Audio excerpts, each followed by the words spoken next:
Hi welcome to Rama Telugu కథలు. ఈరోజు పొడుపు కథ వచ్చేసి సందు కాని సందు. ఏం సందు? దీనికి కథ చివరిలో చెప్తా ఆన్సర్. ఈరోజు కథ పేరు ఎత్తుకు పై ఎత్తు. రాజ్యంలో నీటి ఎద్దడి తీవ్రంగా ఉందని, రాబోయే వేసవి కాలంలో ప్రజలు తాగునీటి కోసం ఇబ్బంది పడతారని సమాచారం అందుకున్నారు శ్రీకృష్ణదేవరాయలు. వెంటనే మంత్రిని పిలిచి కావాల్సినంత ధనం తీసుకొని రాజ్యమంతటా బావులు తవ్వించి ప్రజలకి నీటి ఇబ్బందులు తలెత్తకుండా చూడండి ఆజ్ఞాపించారు.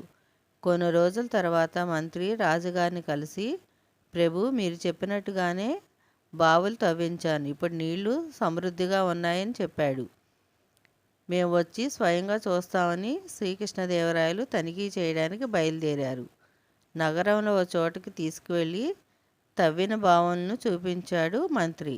వాటిని చూసిన కృష్ణదేవరాయలు సంతృప్తి వ్యక్తం చేశారు. కొంతకాలం తర్వాత సమీపంలో ఉండే గ్రామ ప్రజలు రాజును కలవాలని వచ్చారు. కానీ భటులు లోపలికి వెళ్ళే అవకాశం ఇవ్వలేదు. మాకు తీవ్రమైన నీటి సమస్య ఉంది, తాగటానికి నీళ్ళు లేవు, మా గోడు రాజుగారికి చెప్పుకుంటాం అన్నారు. అయితే మంత్రి అడ్డుపడి రాజుగారిని కలవకుండా చేసి పంపించేశాడు. చాలా రోజులు ప్రయత్నించిన గ్రామస్తులకు రాజుగారిని ఎలా కలవాలో అర్థం కాలేదు. దాంతో తెనాలి రామకృష్ణను కలిసి తమ గోడును వెళ్ళబోసుకున్నారు.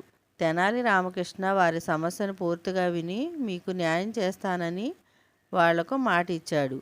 మరుసటి రోజు సభకు వెళ్ళారు తెనాలి రామకృష్ణుడు.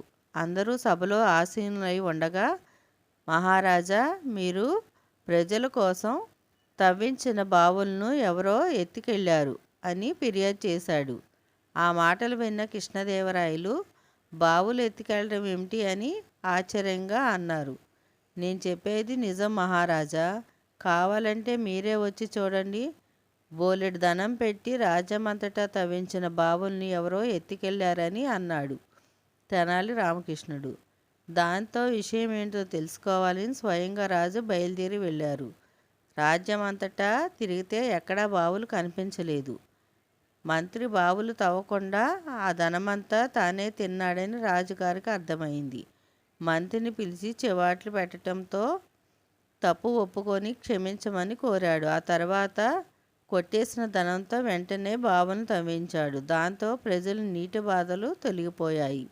తమ సమస్యను తెలివిగా చాకచక్యంగా తీర్చిన తెనాలి రామకృష్ణుడికి ప్రజలు కృతజ్ఞతలు తెలిపారు. ఈరోజు కథ ఇంతేనండి. పొడుపు కథకు ఆన్సర్ పసందు. మరో కథలో కలుద్దాం.